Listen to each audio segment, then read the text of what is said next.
I could just be getting old, but it seems like the kids of today have a little less manners than the kids of yesterday. Manners were a big deal when I was growing up. I mean, we weren't fancy, but my parents certainly made being polite and respectful and having manners a priority. We think manners should be a priority too. In this video, we're going to discuss teaching your kids manners. What are some manners that children should learn, and what's the best way to do it? Hey guys, I'm Jason Kreidman and welcome to another episode of Dad University. Be sure to give this video a thumbs up, subscribe to the channel, and click on that notification bell so you know when our videos are uploaded. Also, it really helps us spread our message when you share these videos. So maybe you know a couple people that might enjoy it, please share it with them. I want to first go over some tips for teaching kids manners. These are some things to just keep in mind as you educate your child on being polite and respectful. And then after we go over these tips, we're going to jump into 3 different areas to focus on for manners. These are common areas in which manners come into play and are easy to teach young children. Number 1, be the example. You want your child to have manners? You better show manners yourself. Maybe you've heard the expression, monkey see, monkey do. Well, there's a reason that this is the number 1 tip. Your child is going to copy your behavior, so it's important that you are the example. When you ask your child to do something, do you say please? When your child does something for you or gives you something, do you say thank you? Are you polite and respectful to other people? Or maybe at the dinner table, are you displaying good manners? We have to be the example to show our kids what having good manners means. They are listening to us, they're watching us, and they're learning from us. So if you want to teach your child manners, you better be the example and show good manners yourself. Number 2, have realistic expectations. If you have a toddler and you're going out to a restaurant, you shouldn't be surprised that your toddler doesn't have perfect manners. I mean, they could be tired, they could be hungry, or they could just be a toddler. That's what most toddlers do. If you have a young child or toddler that sits quiet and still during mealtime, then we shall call you the child whisperer, because you have mystical powers that the rest of us humans just don't possess. My guess is that you have a lot of patience and that you've spent a tremendous amount of time practicing with your child. Kudos to you. For the rest of us, it doesn't mean that a toddler throwing a tantrum in a restaurant is acceptable behavior. But understand, it will happen, and it does. So we have to be realistic about our expectations for our children's manners. If you're going to have a nice, romantic, quiet dinner with your wife, don't think that your toddler is going to come along and just sit there quietly.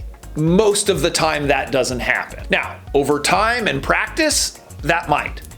But even then, when a child is that young, it's just very, very unlikely that they're going to be able to do that. It takes time to learn, and they need to practice their manners and being polite and being respectful. And they practice this over and over and over again. They need to see it, they need to hear it, and they need to practice it. Which brings us to number 3, be patient. Part of having realistic expectations is that it's going to take them some time to get it. So it's important to have patience over the long term, but it's also important to have patience in those situations where your child may not be displaying good manners. Try to remember this phrase, patience over punishment. For example, your young daughter is playing with another child, and your daughter just grabs the toy from the other child. It's important in that situation to show your daughter what the proper behavior is. Punishment is not going to work. That's not going to teach your child that that wasn't good behavior. What's going to work is showing your daughter what is the proper way to behave in that situation. In this example, then you take your daughter's hand, you walk over with her to the other child, and you say, "May I please use this toy? Thank you." What your daughter needs is for you to show her how it's done, not a scolding. In this situation, showing your daughter exactly what needs to be done is how she's going to learn. And now, this is where patience comes in, because teaching a child these kinds of situations and showing them manners takes patience. And patience is going to be your friend in these situations because they are not going to get it. Your child's going to mess up. They're going to show bad manners when you want them to have good manners. And so your patience is going to come in handy. Number 4, start basic. This piece of advice should be in every single one of our videos, but it's especially important when teaching children manners. Children and toddlers just don't understand complexity. And we as parents often make things way too hard. We explain too much, we talk too much, and we make things much more difficult than they need to be. So as a result, children just don't understand or they tune us out. So we need to make it very basic. So how do we do that here? If you've ever watched one of our videos on communication or listening, you know we talk about using simple words. So this brings us to the second part of the video. I want to go over 3 common areas that are used to teach kids manners. And how do we start basic with each of them? First, please and thank you. This is really the starting point for teaching manners and being polite. Of course, your child needs to be able to talk and understand you, but you're going to teach them the words please and thank you. Tell your child, we use the word please when we are asking somebody to do something or we're asking them for something. So maybe you want an apple. You would then ask, can I please have an apple? Then tell your child, we use the word thank you when somebody does something for you or gives you something. So when I gave you the apple, you would say, thank you for the apple. Please and thank you are really introductions to manners and being polite. And your child will forget, and it's okay to remind them. So when somebody gives them something and they don't say anything, you simply just say, hey, what do we say when somebody gives us something? I know this is very easy and you may have your own examples. But the reason I wanted to go over that is that I think it's really important that we explain why we're saying please and thank you.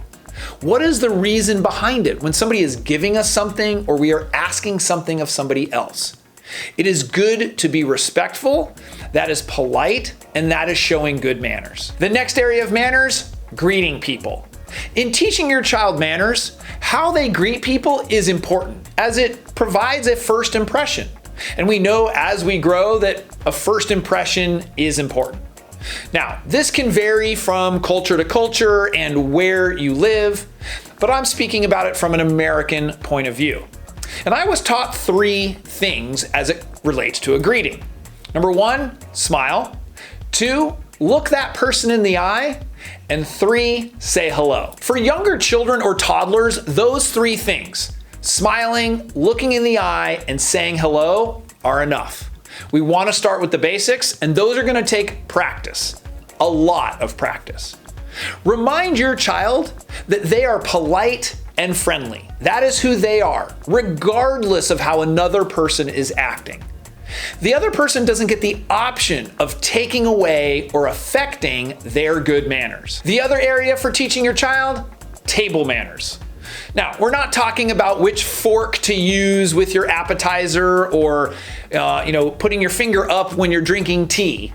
We're just trying to get the basics down. So we're going to keep it very, very simple. We will probably need an entire video to go over table manners because this seems to be a tough area for parents and children. But here are a few basic table manners to teach your kids. Wash your hands and face before coming to the table. Stay seated and sit up straight. Chew with your mouth closed. Talk only after you have no food in your mouth. And don't complain about the food. Table manners apply whether you are at a restaurant or eating at your house. There really shouldn't be a difference when the children are young. They need the practice. They just know when they sit down to eat, here are the table manners that are important. Teaching our kids to be polite and have manners is our job as a parent. Saying please and thank you, how to greet people, using table manners. These are all 3 common areas that are really important. They're the foundation of teaching our kids manners. I do believe that when children have this good foundation of manners, it will grow and spill over into other aspects of their life. As they get older, manners becomes how you treat other people, how you act in social situations or respect other people's opinions, and more.